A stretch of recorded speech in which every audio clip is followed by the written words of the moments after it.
बिस्मिल्लाहिर्रहमानिर्रहीम। इय्याका नअबुदु व इय्याका नस्तईन।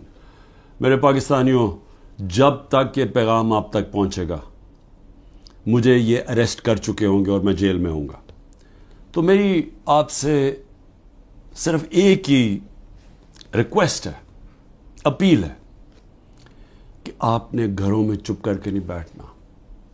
मैं ये जो जद्दोजहद कर रहा हूँ, ये अपनी ज़ात के लिए नहीं कर रहा, ये अपनी कौम के लिए कर रहा हूँ, आपके लिए कर रहा हूँ, आपके बच्चों के मुस्तकबिल के लिए कर रहा हूँ।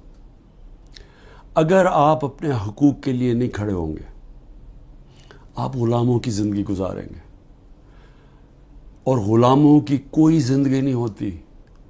ग़ुलाम ऐसे होते हैं जैसे चूंटियाँ ज़मीन पे होती हैं, उनके ऊपर परवाज़ नहीं होती।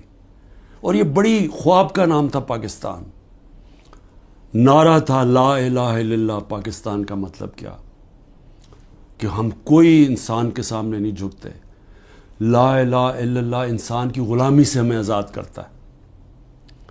और हमारे नबी सल्लल्लाहु अलैहि वसल्लम ने अपनी मदीना की रियासत में सबसे पहले इंसानों को आज़ाद किया था अदल और इंसाफ दे के। ये है जंग इंसाफ की, आपके हकूक़ की, आपकी आज़ादी की।